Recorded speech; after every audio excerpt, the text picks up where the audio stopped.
Dear student, आज हम लोग क्लास 10 के लिए एक प्रश्न को देखने वाले हैं और वो है दैनिक जीवन में पीएच का महत्व बताएं। तो पीएच को पहले आप जानें, पीएच क्या है। हम जानते हैं पीएच एक इंडिकेटर है जो H प्लस और OH माइनस आयन की मात्रा को बताता है, और H प्लस आयन का सांद्रण हमें किसी भी पदार्थ के अम्लीय होने का ज्ञान कराता है, और OH माइनस की बढ़ती सांद्रता हमें उसके क्षारीय गुण के प्रति जानकारी देता है। तो हमारे दैनिक जीवन में अम्ल और क्षार का काफ़ी महत्व है। हमारा पूरा शरीर से लेकर के ये पूरा इकोसिस्टम इसी पर आश्रित है। तो कुछ यहाँ महत्व हम लोगों को देखना है। तो सबसे पहला है दैनिक जीवन में पीएच का क्या क्या महत्व है, उसे देखेंगे। पहला है पीएच और जैव जगत। हमारा शरीर को ही अगर उठा लिया जाए तो हमारे शरीर के अंग जो है 7 से लेकर के 7.8 पीएच के बीच पर सुचारू रूप से कार्य करते हैं। हम जानते हैं 7 पीएच का अर्थ होता है कि वह अवस्था न तो अम्लीय है और न ही क्षारीय। 7.8 का मतलब है वो हल्का सा क्षारीय है, और 7 से कम का अर्थ है कि वो अम्लीय है। जैसे जैसे आगे बढ़ेंगे मतलब 1 और 2 पीएच जो है अत्यधिक अम्लीयता को दिखाता है, और 13-14 पीएच जो है अधिक क्षारीयता को दर्शाता है। अब आगे बढ़ते हैं। शरीर के पीएच का मान अगर 7.8 से बाहर हो जाता है तो हमें कई तरह की कठिनाइयों का सामना करना पड़ता है। कुछ उदाहरण देखते हैं। जैसे मानव के पेशाब का पीएच अगर मान लेते हैं 6 से घट जाए, है ना, अम्लीय होना चाहिए इसे, तो 6 से घट जाए, ज़्यादा अम्लीय हो जाए। 6 से घटने का अर्थ क्या है? ज़्यादा अम्लीय हो जाए तो बुखार लग सकता है, यानी या ज़्यादा अम्लीयता बुखार को दर्शा सकता है। पेशाब में जलन हो रहा है तो ये भी पीएच मान के घटने का परिणाम है ना। अब पाचन तंत्र में पीएच का क्या महत्व है, इसको जानते हैं। हम जानते हैं कि हमारे पाचन तंत्र में आमाशय अंग है, बैग है ना, जहाँ पर भोजन जाता है और उसकी दीवार से हाइड्रोक्लोरिक अम्ल का स्राव होता है। हाइड्रोक्लोरिक अम्ल जो यहाँ निकलते हैं उनका पीएच 1 से 2 के बीच में होता है।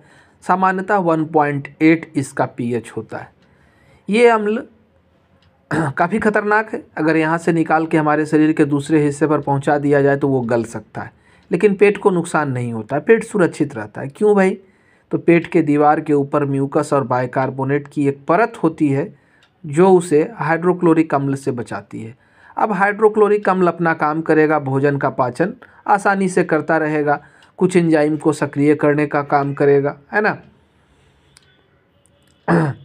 लेकिन अगर अपच की स्थिति होती है तो पेट में अम्ल का स्राव आवश्यकता से अधिक हो जाता है, जिससे दिक्कत क्या होती है, तो पेट में दर्द और जलन उत्पन्न होता है ना।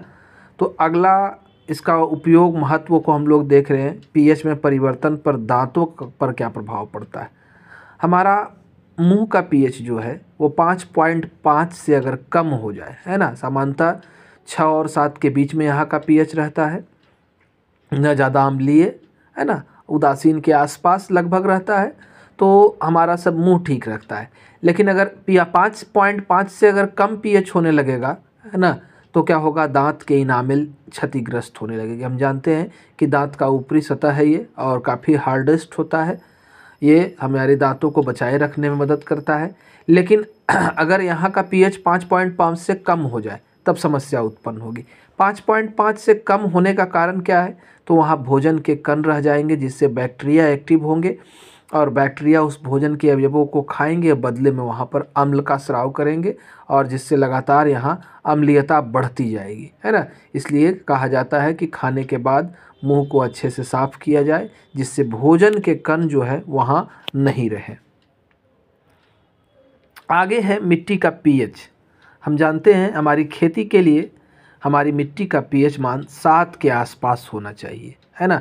इससे हमारे फसल का विकास बेहतर तरीके से होता है।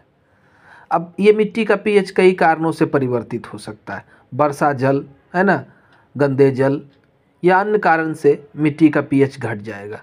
अगर मिट्टी का पीएच घटेगा यानी कि मिट्टी अम्लीय हो जाएगी, और खेती के लिए मिट्टी कैसी चाहिए, तो उदासीन मिट्टी चाहिए।